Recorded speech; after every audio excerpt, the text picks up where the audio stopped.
state lawmakers strike a deal to put millions of dollars into fixing Colorado's roads, but they're not necessarily doing it by choice. Do you feel like you've extorted lawmakers? I don't think that's the right word. I think when you look at politics, politics is always compromise. JeffCo public schools slimmed down bus routes in the name of efficiency, but some families say the new routes are making things harder. So essentially, their time is more important than the people they're serving. And a decade later, we're still celebrating your good news each week. We have no Kyle Clark, no Mark Salinger, no Steve Stager, and no Angeline McCall. So ladies and gentlemen, you get the next best thing. It's me, tonight on Next. Democrats may have found their kryptonite at the state capitol. The party, who has all the power, has been getting bullied recently by ballot issues that threaten how state money gets spent. Today, a compromise made a road funding ballot issue go away before you even saw it this November. The compromise means there could be more money for roads. Our Marshall Zellinger explains where that money will come from. Here's a hint. It's you. The word compromise can be used to describe a giant crack in the road, like the one on I-70 east toward Strasburg last month. Today, the word compromise means making a ballot issue go away, one that could have forced state lawmakers to spend $750 million a year to keep roads from looking like this. It's never been really a disagreement about whether or not we need to fix our roads in the state of Colorado. It's been a question of how we do that, and that is the conversation that we've committed to. He drives I-25 to and from Fort Collins, and Democratic State Representative Andy Basenecker helped lead this compromise that now keeps voters from forcing the state to spend money on roads, likely at the expense of schools or health care. What did you promise them that made them go away?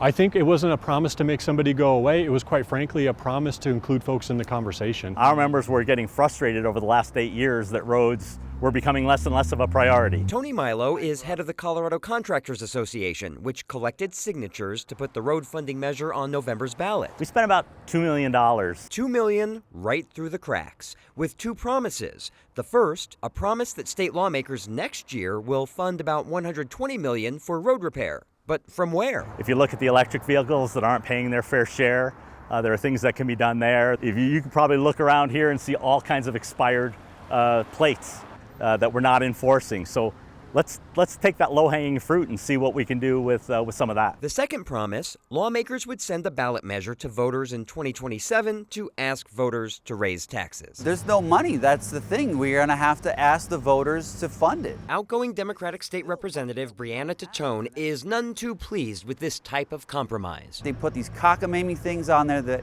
we have to say, oh my God, this is going to look good to the public.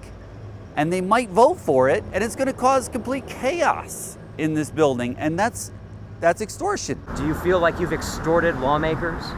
I don't think that's the right word. I think when you look at politics, politics is always compromise. Both of those promises of funding are contingent on next year's legislature agreeing. But with Democrats aiming for a supermajority, that may not be an issue, though. Asking voters for a new source of funding has not gone well in Colorado unless that source of money comes from a sin tax like tobacco, alcohol, or a pot tax. Evan? Listen, Marshall, you're the politics guy. I'm just the fifth-string news anchor. But I'm curious, how do you promise money that's not guaranteed, and who did that here? Right. Well, state lawmakers who will be there next year were apparently involved in this compromise. And in the literature, it says Attorney General Phil Weiser was as well. Tony Milo from the Contractors Association told me they have the support of next year's General Assembly and the new governor, but only Weiser was involved. Milo admitted Victor Marks was not part of this, but Milo planned on reaching out to Marks about the compromise anyway. That'll be worth following. Marshall Zellinger, thank you. Colorado's chief federal judge is ordering the Trump administration to do everything it can to return a man to the United States after he was deported in violation of a court order. Our partners at Colorado Politics were first to report on this ruling in the case of a man named Marco Rodriguez Hernandez. According to court documents, Rodriguez Hernandez has been arguing for months that his constitutional rights were violated as he was held in the Aurora ICE detention facility without a bond hearing. But in the middle of those proceedings, attorneys for Rodriguez Hernandez say he was transferred out of the Aurora facility to an unknown location. Federal Judge Daniel Domenico, a Trump appointee, granted a temporary restraining order to bar ICE from deporting Rodriguez Hernandez, but he was deported to Mexico the next morning. Domenico ordered the feds to return Rodriguez Hernandez, quote, as soon as possible. The feds have said they didn't mean to violate the court's order, but they also argue Domenico doesn't have the authority to stop deportations. How far is too far for your kid to have to walk to the bus stop? It's a question parents in JeffCo are asking after the district got rid of some stops this year. Here's Intrepid Next reporter Evan Krugel. Twice a day, like clockwork, buses leave this Jefferson County hub, heading to neighborhoods like Ken Carroll to pick up kids like Mike Garcia's daughter. Yeah, I mean, this stop is probably like 3 minutes to walk up the street. It's a few blocks. It's nice and convenient for us. But over the summer, Mike says that stop on Sangre de Cristo disappeared. They have a route finder, and you put your address in, and it shows you where your bus stop is. And I wasn't expecting the one way down the road. His 11-year-old's new stop is quite a haul. Just about half a mile. To school and from it. Twice a day. So you can imagine Mike's surprise on that new walk. Here comes the bus to the stop. When he saw this. Right on by. Turns out the bus still drives by the old stop near Mike's house. It still does, but it just doesn't stop to pick up the kids. It's just ridiculous. The district says stops in this area were consolidated to maintain an efficient schedule across the route, adding while the bus may still pass by the previous location, every physical stop requires time to safely slow down, activate the bus warning systems, load students, and re-enter traffic safely. The bus drives by the stop twice. You just have to be alive and a human and have eyes to see that they could stop, and it's not going to cost anybody anything. Mike says the change has been a stressful one for his family. I don't know if you have kids and try to get them up in the morning, but asking them for another 10 minutes is, you might as well just cut their finger off. And he's worried about this half-mile walk when the weather starts to turn. When it gets cold and, you know, we change the clocks, like it's not gonna be as pleasant to be out at 8 in the morning. Mike understands the push for more efficiency. It's a little warm out here today. But questions whether this is the place to do it. It just seems like they care more about efficiency than the community's time. I asked the district how many other stops were being taken away as part of this adjustment. A spokesperson said they'll have to get back to us with a specific number. Evan? I'm sure you'll be all over that. Evan, thanks so much for that story tonight. Well, Colorado voters will find out tomorrow if their November ballots will include a question on funding the Front Range passenger rail. The rail board will decide tomorrow whether or not to refer a ballot issue asking voters in communities along the rail line to approve a sales tax to fund $1.7 billion in infrastructure. The train is now being called the Colorado Connector, or COCO for short. Last month, the board approved a plan to launch daily trips between Denver and Fort Collins in 2029, with stops in 6 cities along the way. The plan is eventually to have trips from Pueblo all the way up to Fort Collins, but they need funding help from voters to make that a reality. While some of the stations already exist, like Denver's Union Station, most still need to be built. The small town of Kersey is making its speed cameras more permanent. Speed cameras that have brought in a lot of money. Permanent poles have now replaced 2 photo radar camera trailers along Weld County Road 49. The town is following state law and only issuing warnings to drivers caught speeding for the next 30 days. Critics say the cameras are just a revenue generator for the small town of 3,000 people. Have received revenue in the amount of $1.68 million approximately. At a meeting earlier this summer, the town manager said Kersey made all that money in radar revenue in the 7 months tickets were live in 2025. That's pretty significant considering it would be the largest revenue line item in the town's entire budget. Now, the town doesn't get to keep all the money. They paid the vendors $700,000 of it and had to refund more than $500,000 back to drivers after Steve on Your Side reported that the town's speeding tickets were violating the town's own law.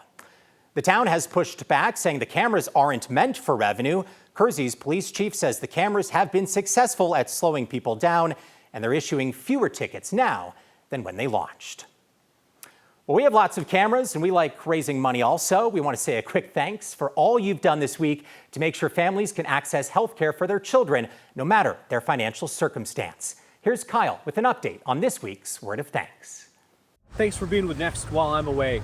This week's Word of Thanks micro-giving campaign supports Kids First Healthcare in Adams County. They're school-based doctors' clinics offering medical care and dental care, even mental health care for kids in low-income neighborhoods in Adams County. They've been doing this work for decades because they know that putting the clinic in the school is the best way to make sure that families are able to access that care that they can afford. To join me in supporting their work, scan the QR code on your screen or text the word thanks to 303-871-1491. That organization, that nonprofit, has been hit hard by federal Medicaid cuts. The help that we can provide will keep their services strong. They have not yet had to cut programs, and they don't want to do it in the future.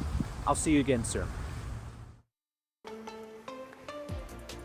There's a football field-sized blockage on a popular stretch of the Arkansas River. State leaders are hoping it'll work itself out. I think it's just one of my purposes in this life.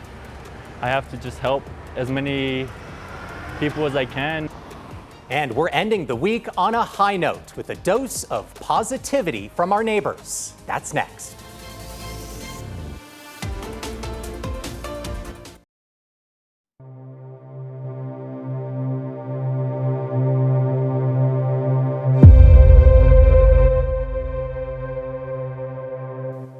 There is a can't-miss show coming later tonight.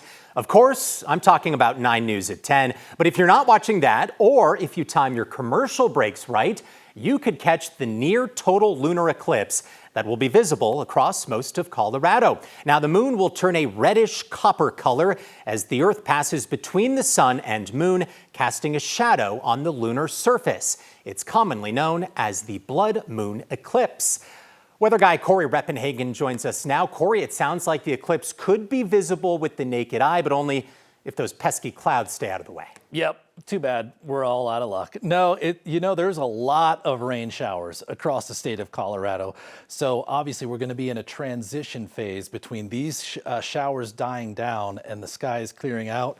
Best news, though, here for the Front Range and the Northeast Plains, though, it looks like we've got a pretty good shot weather-wise to see this eclipse. Now, there's a couple of cool things about this. It's a little earlier than a lot of the eclipses that we have seen. So instead of looking straight up, we're going to be looking at about 25 degrees off of the horizon out to the east.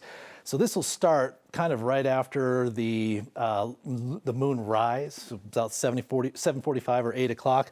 By 9 o'clock, you're going to see a pretty good chunk out of there. So this takes 4.5 hours. Not a lot of people are going to sit there and watch the whole thing. So you want to pick your parts here. So 9:30 to 10:20, or that's really a good spot here. 10:12 is maximum. We're not going to see the complete total eclipse, but just a little piece of the top will still be showing, but we'll see that most of it will be that blood red color, pretty looking really nice. And another good thing, it's almost going to be completely done by midnight, and the eclipse will be over by 1 a.m. So you'll want to get a good look if you get a chance, because it's early. The weather's pretty decent, so we're looking good. Tomorrow, we're going to be near record high temperatures. So 95 is our forecast, 96 is the record, and we do have showers and thunderstorms in the forecast, although it'll be much like today, where we'll see mostly evaporating rain, light showers, some sunny rain like we saw today, and we'll keep rain in the forecast along with some heat. Evan? We'll take the rain, just not tonight during that lunar eclipse. There is a football field's worth of logs clogging up the Arkansas River between Buena Vista and Salida. And Colorado Parks officials say they're going to let Mother Nature clean it up. Colorado Parks and Wildlife says flash flooding last weekend caused this 100-yard-long log jam. There's no way through it, and there are no plans to clear it. CPW says it's up to the river to work itself out, and they're asking anyone using the river to leave it alone. They say the log jam is kind of like a giant game of Jenga. One wrong move and it all comes tumbling down on folks downstream. We don't want that. So for now, anyone who encounters the log jam on the river is being told to get out and walk around it. Tonight's our final show of the week, so we're asking our favorite Friday question a day early. I literally only have good news. I'm like, what else? Your good news from South Broadway is up next. For the past 510 Fridays, we've ended each week by finding the good news going on across Colorado. We don't have a show tomorrow night, so let's end the week on a high note tonight instead. Today, we hit South Broadway to find answers to our favorite question: what's your good news? We are in the lovely Baker neighborhood of Denver, Colorado. We're here on South Broadway. We see lots of different people, and it's always good vibes. So it's great here. I literally only have good news. I'm like, what else? Hi, I'm Courtney. I work for Fern and Sky Gallery. Good news, I was just in Rocky Mountain National Park. I literally was camping this morning, and there were a lot of people there enjoying the outdoors, and everything was clean and being well stewarded, and there was water in the reservoir. Me and my friend hiked 10 miles right to a beautiful mountain lake. There's like the mountains in the background. It felt wonderful to be somewhere where people were actively enjoying the outdoors. So I used to be a bike messenger out here. I love fixie bikes, and I haven't had one for like 6 years. And I just splurged and bought like a full setup the other day. And like since then, like the only thing I want to do is like get on and go ride bikes around. You know what I mean? And like it's the best way to see Denver. It taught me to remember to take time for my mental health. My good news is I'm helping a lot of disabled people get to their medical needs. I'm a NEMT driver, so I transport people to, medical appointments, dialysis. I help people just get back on their feet. I'm blessed with my whole body. I have my legs, my arms work. I have a good spirit. I have to just help, give back to the world. All right, my good news is that I'm here on Next tonight. This has been fun. Let's see what the viewers think. That's a pretty fat stack. Yeah, let's see. Thanks, Marilyn. We're back with feedback next.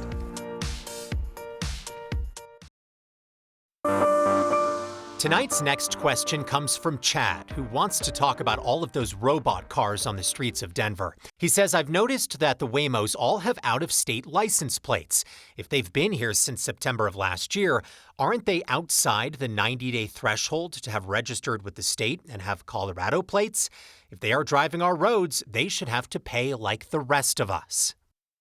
Great question, Chad. Waymo's self-driving taxis are supposed to start passenger service in Denver later this year. But several viewers have noticed Waymos with tags from California. Well, for the first few months, the Waymos you saw on the road were just a test fleet, and the company didn't get approval to operate paid commercial service until June. Rest assured, a DMV spokesperson tells us that before Waymo can start paid service on our public roads, they'll have to register their fleet in Colorado and meet minimum insurance requirements. It's time for feedback tonight. A lot of folks writing in saying their kids used to walk well over a half mile to the bus stop. Let me guess, it was uphill both ways, right? One viewer writes in, who's this Ken doll? And what happened to Kyle? I'll take that as a compliment. And a reminder, I do report on this show on Wednesday evenings, so I'd love to see you there. And of course, Kyle will be back next week. That'll do it for us tonight here on Next. Until next time, have a great night.